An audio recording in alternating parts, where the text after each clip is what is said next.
السلام عليكم ورحمة الله وبركاته. ازيكم حبايبي؟ عاملين ايه؟ وحشتوني كتير كتير. النهاردة بقى كده هنعمل مع بعض شوية قرص فلاحي حلوين جدا، وهينفعوكي بقى للفطار، اللانش بوكس كده بتاع الأطفال، بيبقوا حلوين الصراحة. وريحتهم عايزة اقولكم كانت مالية البيت بجد، ما شاء الله طالعة جميلة جدا. نسمي بقى الله كده ونصلي على الرسول ونخش على الطريقة بتاعتنا.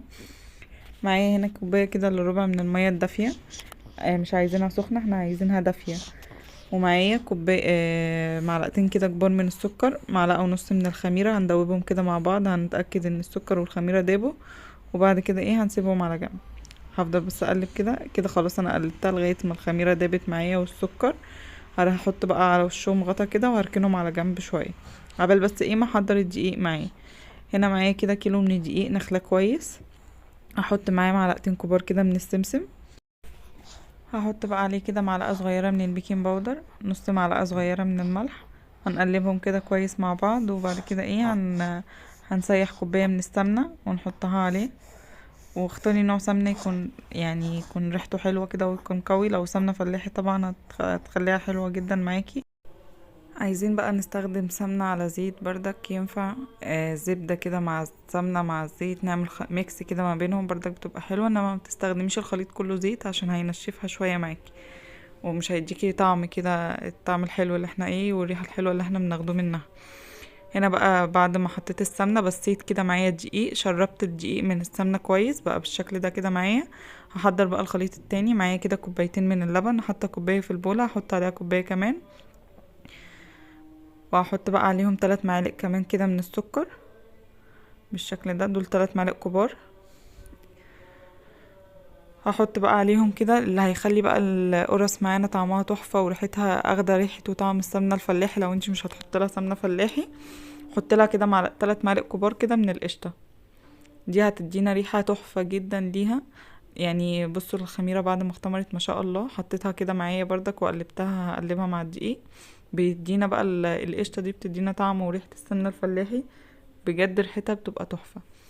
نزلت بقى كده بالخليط معايا واحدة واحدة. لو ما عندناش القشطة وعايزين نحط زبدية مع اللبن عادي، عايز تستخدمي اللبن وتكملي بالمية بردك مفيهاش اي مشكلة.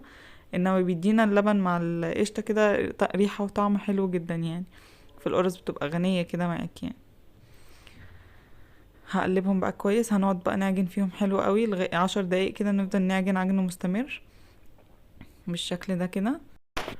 لو تعبانة او مخنوقة زي حالاتي كده، اقعدي عجيني لما تقولي بس فيها، طلعي همك كله في العجينة. احسن حاجة في العجينة دي ان احنا بنطلع همنا فيها. هنا بقى بعد ما طلعنا همنا فيها وكل حاجة، حطيت معلقة كده من الزيت، ودهنت كده وش العجينة بتاعتي معايا بالزيت، وهحطها بقى ساعة ونص كده تخمر، لان الجو طبعا عارفين ان هو على حسب بردك الجو عندنا والعجينة عشان انا نسيت اقول لكم، خدت معايا من السوائل 3 كوبايات الا ربع.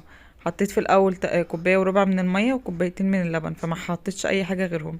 فعلى حسب بردك الدقيق عندنا هياخد معانا قد ايه، فنحط واحده واحده. هنا كان معايا ربع كيلو من العجوه، حطيت عليهم 3 معالق كبار من السمسم، ومعلقتين كده كبار من السمنه. وبعد كده بعجنهم كويس، وبعد ما بعجنهم بكورهم كده بالشكل ده عشان تبقى سهله معانا ان احنا نحطها في القرصيه على طول. هنا بقى بعد ساعة ونص بعد العجينة ما اختمرت معايا بالشكل ده، هبتدي بقى ان انا اقطعها طبعا الحجم اللي احنا عايزينه، بس كل ما بتبقى اصغر كل ما بتبقى احلى. خليها وسط، ولا صغيرة قوي معاكي ولا كبيرة قوي. انا باخدها اكبر من الليمونية بشوية كده.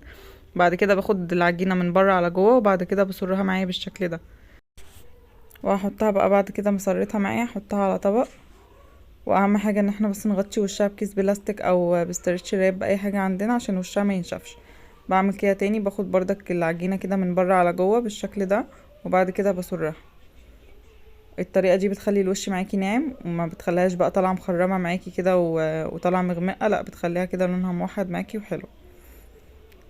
ناخده كده بردك من بره على جوه بالشكل ده، وبعد كده نسرها. طريقة التشكيل بتاعتها سهلة جدا، ما بتاخدش معانا اي وقت. لو احنا هنعملها كلها سادة مش هتاخد معاكي اي وقت بالشكل ده. هنا بقى انا كنت بوريكم كده واحدة بفردها على طبق، بس بعد كده هفردهم معايا على الصاج اسهل بدل ما تشيلي وتحطي، افرديهم كلهم في الصاج مرة واحدة. فردتها، بس خلي في فرق ما بينهم عشان كده كده هيعلوا لسه في الفرن ما يلزقوش في بعض. هنا بقى هفرد كده واحدة اللي انا هحشيها بالعجوة، بفردها فردة بسيطة على ايديا. بعد كده بفرد بردك حتة كده من العجوة فردة بسيطة بردك على ايدي، وبعد كده بقفلها كده بالشكل ده وبسرها بردك معايا. بتسريها بردك بعد كده بالشكل ده وبتحطيها كده في الطبق معاكي وبتخلصي كل الكمية، وبعد كده بنفردها في الاخر يعني عشان تسهلي على نفسك يعني متاخديش وقت فيها. هنا كده بردك بسرها معايا كده بالشكل ده. هفردهم بقى كده معايا على الصاج. واهم حاجة بردك ان احنا ندهن الصاج كده دهنة كويسة من الزيت عشان ما تلزقش معانا لما تيجي تطلع. هنا بقى بفتحهم بردك معايا كده 3 فتحات. وبعد كده ما اخلص الصاج ده هسيبه بقى يخمر، يعني انا هخلص الكميه كده اللي معايا وهسيبها تخمر نص ساعه. وهدخل اول صاج انا عملته هو اللي هدخله الفرن، يعني اول صاج بديت بيه هو اللي انا هدخله الفرن بعد نص ساعه بعد ما يتضاف حكمها شويه. وبتخش على فرن سخن كده درجه حرارته تكون عاليه. بندخلها كده على الشبكه اللي تحت اول ما بتاخد لون من تحت معانا، بس طبعا بنفضل نحرك كده في الصاجات كل شويه لغايه ما ياخدوا لون موحد من تحت. واول ما بتاخد بقى اللون اللي احنا عايزينه من تحت بنشغلها الشوايه. اول ما بتاخد بردك لون مظبوط بنطلعها. هنا بقى بعد ما اختمروا كده بعد نص ساعه بدهن وشها كده، اللي انا حاطه لهم العجوه بدهن وشهم كده دهنه خفيفه من اللبن. وهحط على وشهم سمسم، لو عايزين نستغنى عن الخطوه دي عادي جدا، يعني انا بس بايه بديهم كده شكل يبقى شكل مميز يعني. انا بقى كده خلاص ايه هدخلهم الفرن. هاخده معايا في الفرن حوالي 10 دقايق عشان الفرن بتاعي عالي، فعلى حسب الفرن بتاعنا اهم حاجه ان احنا نفضل نتابعها كويس كده ونفضل قاعدين قدامها. وبعد كده لما تاخد معانا اللون ده بقى من تحت هنشغل لها الشوايه، مش هتاخد بقى معانا دقيقتين كده وهتاخد اللون الحلو ده. وبعد كده نطلعها نحط على وشها فوطه ترد بس الحراره بتاعتها. بعد كده نقدمها بقى، بتبقى طريه جدا كده زي ما شايفين، بتبقى حلوه.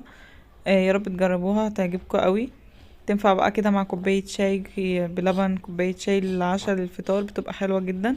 وبكده اكون خلصت الوصفه بتاعتي معاكم النهارده. يا رب الفيديو يكون عجبكم، لو عجبكم بقى متنسونيش كده في اللايك والشير وتفعيل الجرس عشان يوصلكوا كل جديد.